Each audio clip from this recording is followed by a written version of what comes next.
Bismillahirrahmanirrahim. Assalamualaikum warahmatullahi wabarakatuh. Ardayga kusoo dhawaada English Form 4 buugga English Form 4ka waa intaan aawna duubistiisa. Hadduu ilaahay ka raali noqdo maanta waxaan wadaa duubista Unit 18 oo ku saabsan allergies. Waxaan qaadan doonaa qaybtiisa B oo ku saabsan reading, akhrin. Page-kaasoo ku yaala reading-kaasoo ku yaala 251 ilaa 254. intaas ayaan qaadan doonaa hadduu ilaahay ka raali noqdo. B. Reading. Read, akhri the following passage, sheekadan soo socoto, and answer, ka jawaab the question, su'aalaha that follow, kuwaasoo raacayo. Allergies, xasaasiyado. Marka reading wuxuu ku saabsan yahay allergies, xasaasiyadaha. Allergies, xasaasiyadaha, also known as allergic diseases, kuwaasoo loo yaqaano allergic diseases, xanuunada xasaasiyadda. Conditions waa xaalado caused by, kuwaasoo ay sababayaan hypersensitivity, kicid of the immune system oo kaco difaaca jirka, to substances walxo in the environment, kuwaasoo kaga yimaado deegaanka. Hay fever, xasaasiyadan loo hay feverka waa xanuun ku dhaco sanka iyo dhuunta iyo afka ku dhaca, waxaa la hay fever. Atopic dermatitis iyo xasaasiyadan loo atopic dermatitis, iyadana waa xasaasiyad ku dhacda korka maqaarka barra qofka. Food, cuntada. Allergic asthma, xasaasiyadan iyadana xabadka iyo neef mareennada ku dhacdo. Anaphylaxis, xasaasiyadan kale loo anaphylaxis, iyadana waa xasaasiyad laga qaado digirta iyo qaniyada, macnaha shinnida iyo kuwaas laga qaada, waxaa la anaphylaxis. Some of the allergic diseases, waa qaar ka mid ah allergic diseaseska, xanuunada xasaasiyadda qaar ka mid waaye. Red eyes, indho gaduud, indhaha qofka gaduuto. Sneezing, hintish. An itchy rash, iyo cuncun nabra ah. A runny nose, iyo sanka oo diif iyo waxyaabahaas soo daayo. Swelling, barar or amase breath, neef. Some of the symptoms, waa qaar ka mid ah calaamadaha of exposure ee soo muuqanayo to allergic substance, walax xasaasiyad markaas keenayso ama kicinayso soo muuqanayo markii la cuno. Conditions, xaaladaha such as sida food intolerances, cuntooyinka macnaha la dhaho food intoleranceska waa cuntooyin qofka uusan u dulqaadan karin cunidooda. And food poisoning, iyo cuntada ay ku jirto sunta. And separate, ay ka soocan yihiin from allergies, xasaasiyadaha. Common known allergens, waxyaabaha la garanayo ee caanka ee xasaasiyadaha lagu yaqaano are pollen, waa busta. And certain foods, iyo cuntooyinka qaar. Pollen waa bus. Metals, biraha. And other substances, iyo walxaha kale may also cause, waxaa laga yaabaa sidoo kale inay sababaan allergies, xasaasiyada inay sababaan. While, halka insect sting, qaniyada cayayaanka, and medications, iyo daawooyinkane are common causes, ay waxa ugu caansanay sababo of some severe reactions, falcelinada daran waxa sababo. About qiyaastii 1 person, hal qof, in every 10 kaste is allergic to substance, wuxuu xasaasiyad ku qabaa waxbaa uun xasaasiyad ku kiciya ama ku dhaliyo, sida pollen, busta oo kale. Cosmetics, waxyaabaha la isku carfiyo ama la isku qurxiyo. Moldy, iyadana waa wax kale raashin ku dhashto, waa wax marka raashinka muddo oo meel yaalo kor dhashto, waxaa saaxala moldy. Certain foods, cuntooyinka qaar. Penicillin, qalajiyaha. And even xitaa cold, qabowga. heat kuleelka, and ultraviolet light iyo leerka saa'idka ah ama iftiinkiisa oo saa'idka yahay. Each year sanad kaste hundreds of people boqolaal qof die of ayaa u dhintaan bronchial asthma xasaasiyadan loo yaqaano bronchial asthma waa xasaasiyad ku dhacda neefmareennada. Others kuwo kalene from ordinary injections duriinada iska caadiga la isduro of penicillin ee qalajiyaha ay macnaha iyagana u dhintaan. And some qaarne from the stings of bees qaniyada, shinnida, wasps xoonka yar, hornets iyo xoonka weyn, and other insects iyo cayayaanada kale ayay u dhintaan. A majority inta ugu badanne suffer waxay la dhibaatoodaan the familiar symptoms calaamadaha la garanayo of hay fever. xasaasiyadan loo hay feverka waa xanuun ku dhaco afkii macnaha saan soo sheegnay sanka iyo dhuunta xanuun ku dhaco waayo xasaasiyad ah. Headaches madax xanuun, sneezing intish, congested sinuses iyo godadka macnaha maskaxda kasoo baxay sanka soo galo oo xirmaan, inflamed eyes in the barar, and a runny nose iyo sanka oo diif badan soo daayo. All the suffering dhammaan dhibaatadan and illness iyo jiradan is caused by waxaa sababo chemical reactions falcelino kiimiko called kuwaasoo lagu magacaabo allergies lagu magacaabo xasaasiyado. An allergiga xasaasiyada is an adverse reaction waa falcelin daran oo macnaha bad negative to a foreign substance taasoo ka timid wax banaanka ka yimid called waxaasoo lagu magacaabo an allergen loo yaqaano xasaasiyad wax wato, which produces kaasoo aan soo saareen no ill wax jira effect saameyn ahaan in most other people dadka kale aan ku soo saareen macnaha dadka kale aan ku keenaynin wax jira oo saameyn ah. Most allergens waxaa ugu badan xasaasiyadda laga qaado are complex chemical substances waa walxaha kiimiko isku dhafan, usually badanaa protein kuwaasoo ah protein or combination of proteins wax ay ku jiraan proteino, and sugar molecules iyo wax ka kooban sonkor ay ku jirto.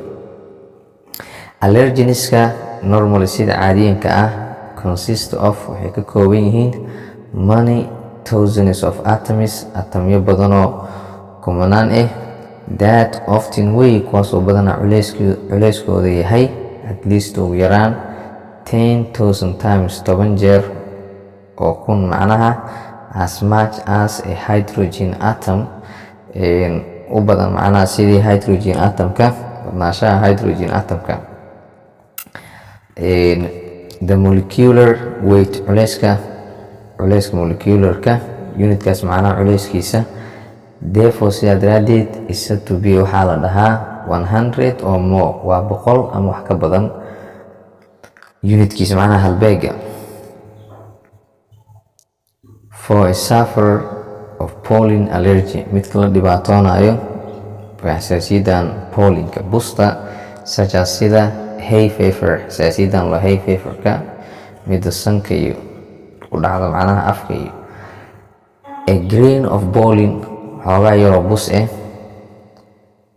buska imaata badarka iyo interest ayaa waxay galaysaa the nasal passage wadada sanka and becomes waxayna noqonaysaa attached mid ku dhegta to the mucous membrane xubinka loo yaqaano mucous membrane-ka waa xubin macnaha waa xub ku dhegan sanka gudihiisa oo mas-uulka ah soo deynta dheecaanka yar ee sanka mar walba qoyaanka ka dhigto. The allergens xasaasiyadaha waxyaabaha xasaasiyadda laga qaado contained waxaa ku jiro ay ku jiraan macnaha in the pollen busta ay ku jirto and dissolved waxay ku milmayaan in the nasal secretions qaybta sanka dheecaanka soo deynayso and penetrate waxayna galayaan the outer layer xuubka kore of the mucous membrane xuubkan loo yaqaan mucous membrane-ka.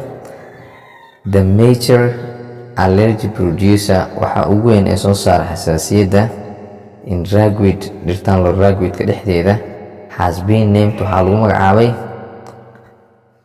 ragweed antigen E protein ayaa lagu magacaabay molecule with a molecular kaasoo wato molecular weight of kaasoo culeyskiisa yahay 38,038,000. It represents wuxuu u taagayaa macnaha less than wax ka yar 1% boqolkiiba hal of the ragweed pollen bustaan loo ragweedka. But laakiin produces waxaa soo saaraa about qiyaastii 90% of allergic activities shaqooyinka xasaasiyadda macnaha boqolkiiba 90 ayuu soo saaraa.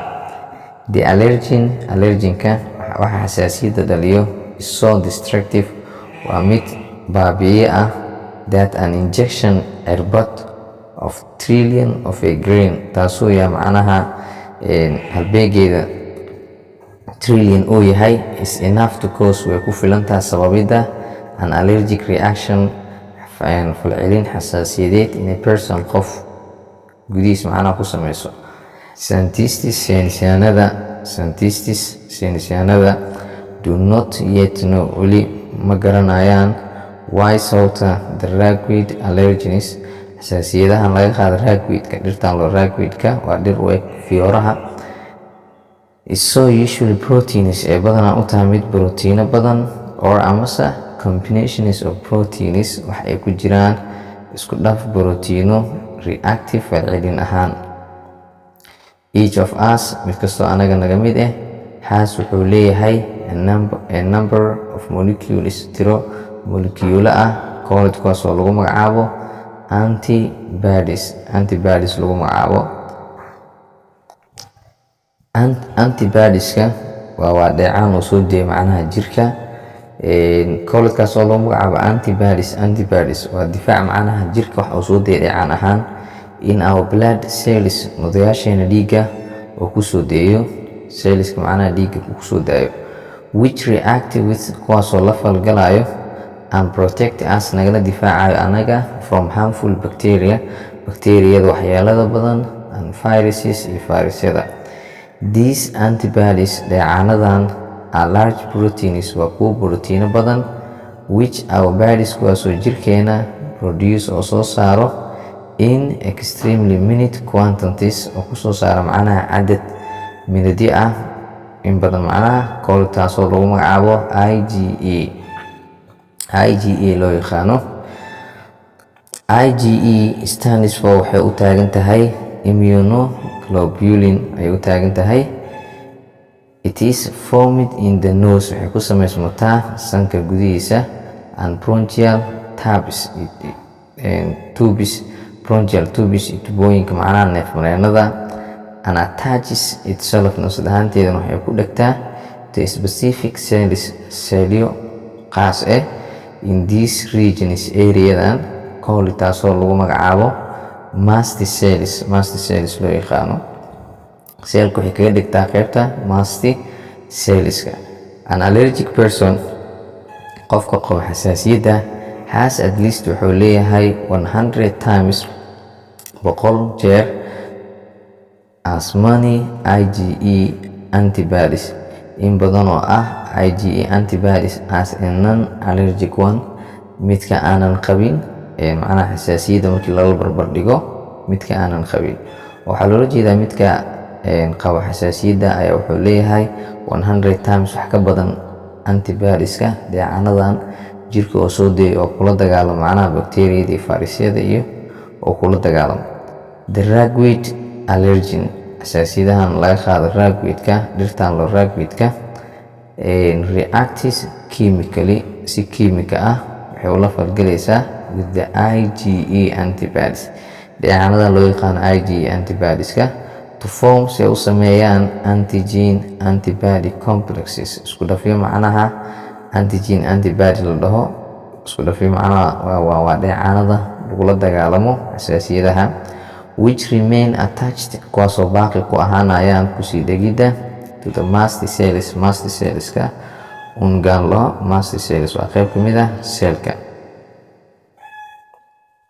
in a way qaab that is still imperfectly understood taasoo aana si dhammaystiran aana loo fahmin antigen antibody complexes dheecaanada loo antigen antibody complexeska cause the mast cellka waxay ku sababaan to release inuu soo deeyo potenti kiimiko aana fiicneen koole taasoo lagu magacaabo histamine loo yaqaano. This kiimikadan is responsible for waxay mas-uul ka tahay most of the symptoms inta ugu badan calaamadaha of hay fever qanadan loo hay feverka ay leedahay sida madax xanuunka hintishta cuncunka waxyaabahaas qanadan laga qaado. Bronchial asthma xasaasiyadan loo yaqaano bronchial asthmada xasaasiyad ku dhacda iyadana neef mareenada and other allergies iyo xasaasiyada kale. Histamine dheecaanka loo histaminka causes waxaa sababaa dilation of blood capillaries in xididada macnaha dhiigga ay bararaan and reduces waxayna yareysaa their ability awoodooda to contain the blood fluids ee ugu sii jiri karaa macnaha qulqulka dhiigga macnaha dareeraha these fluids dareerahan therefore sidaa daraadeed oo dhiigga waaye able wuxuu awoodaa to leak out inuu dilaaciyo and cause tissue nudahan oo ku sababo and skin maqaarka to swell inay bararaan. In addition markii lagu daro histamine maadaama histaminka can cause waxay sababi kartaa spasms in certain muscles murqaha qaar ay ku sababi kartaa spasmska leading to the problem taasoo ku hogaaminaysa dhibaatada of asthma xasaasiyadan inay dhacdo neef mareenada ku dhacdo. Histaminka can also produce sidoo kale waxay soo saari karaan hyphis waxaa la dhahaa hyphis macnaha meelo dulduleela and it often stimulates badanaan waxay kicin karaan the secretion of watery nasal fluids in dareerahan oo biyaha sanka ka imaado macnaha in la soo daayo mucus iyo in la soo daayo dheecaanka mucuska asagana waa dheecaan kale oo sanka ka yimaado tears iyo ilinta. There are 3 ways waxaa jirta 3 qaab in which kuwaasoo allergies xasaasiyadaha treated loo daaweyn karo. They are waxayna kala yihiin affordancy, desensitization and drug therapy. Affordancy oo laga wada ka fogaansho mid kastoo arki doonaa. Desensitization waxaa lahaa in dareenka la dilo and drug therapy waxaa loo yaqaanaa in daawo la isticmaalo sharoobo iyo waxyaabahaas. Affordancy means macnaheedu waxa waaye minimizing yareynta contact with xiriirka lala leeyahay a particular allergen wax qaasoo xasaasiyad keenayo. For instances tusaale people dadka who are allergic kuwaasoo xasaasiyad ka qaadayo to milka caanaha or amase fish malayga should not eat waa inaysan cunin any of them wax ka mid ah kuwaas caanaha iyo malayga. If you are allergic to pollen haddii aad ku qabto xasaasiyad ay kugu kicinayo macnaha xasaasiyad pus avoid waxaa ka fogaataa the countryside meelaha baadiyaha when goorta crops dalaga such as sida mais galleyda millet masagada and wheat qamadiga began oo bilaabayo to flower inuu macnaha ubaxeeyo waxyaabahaas dhalo. The chemical idea fikradda kiimika behind ee ka dambayso desensitization dareen dilida is to break waa in la gooyaa the chain silsilada of events dhacdooyinka leading kuwaasoo ku hogaaminayo to the release of histamine soo deynta dheecaanka loo histamine by the mast cells nodayaashan loo mast cellska. This is done tani waxaa la sameynaa by injecting iyadoo lagu darayo special block qaas wax markaas istaajinayo oo xirayo histaminkaas dheecaankaas loo histaminka in la soo deeyo. antibody dheecaanada jirka oo isku difaaco that reacts with kaasoo la falgalayo the allergen xasaasiyadda wixii keenay. This prevents tani waxay ka hortagaysaa the allergen xasaasiyadda wixii keenayay from combining with inay macnaha ku biiraan the IgE antibody-ga dheecaankii ahay IgE antibody-ga so that sidaa daraadeed little or no histamine si wax yaroo histamine ah ama histamine oo idil is released aan loo soo deynin. Little histamine is released wax yaroo histamine aan loo soo deyn or amase no histamine is released wax histamine aan la sii deynin.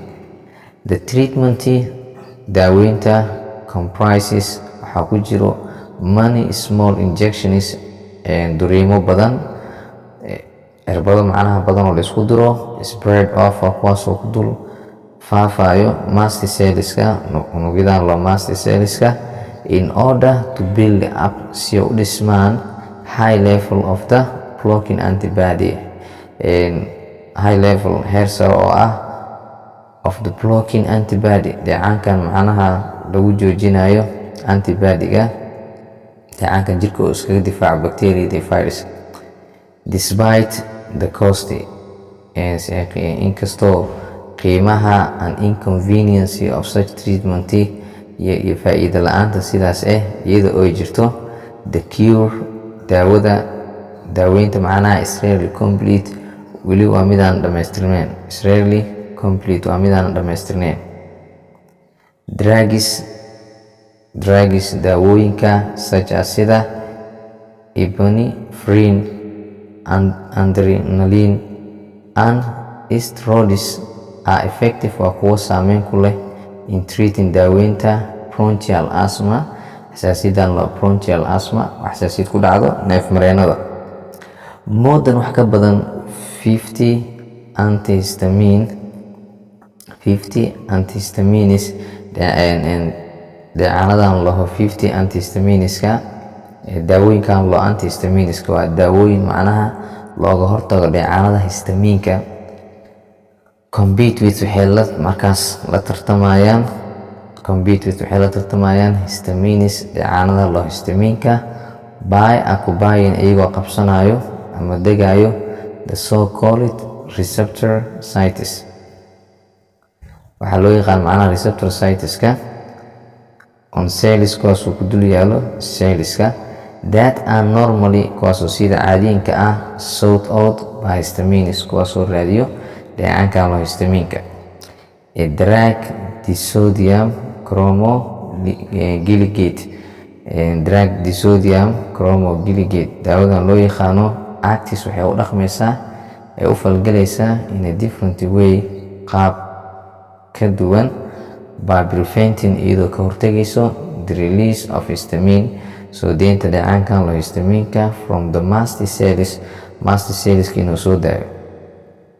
Scientists are searching for waxay raadinooyin new drugyo cusub that can centralize kuwaasoo dhidibada u taagi karo the effective saameynta of histamine dheecaankan loo histamiinka while avoiding goorta laga fogaanayo unpleasant side effects dhinac aan faa'iidada lahayn oo aan saameynta lahayn such as sida drowsiness gamaayada headache madax xanuunka nausea labada depression walwalka and blurred vision iyo aragga macnaha soo galgala macnaha cadcadaan aragyo macnaha fasiix ahaan waayo blurred vision waxaa laga wadaa in araggaaga oo noqon waayo mid fasiix ah oo nadiif ah wax uga aragtid. Marka waxaanoo idil waa unpleasant side effectska dhinacyada aanan lahayn macnaha kuwa farxadda leh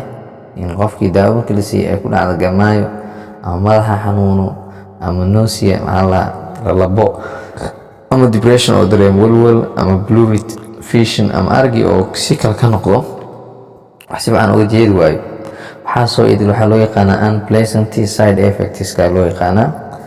Unfortunately nasiib daro no drug is now available. Unfortunately nasiib daro no drug is now available. wax daawo hadda lama heli karo. that will relieve taasoo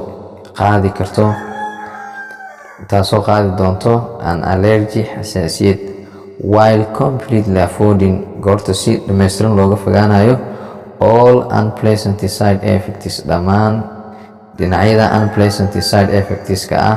waa dhinacyada daawada markii la qaato kabacdi ka imaanayo oo ah gamaayada, madax xanuunka, waxaasoo idil macnaha.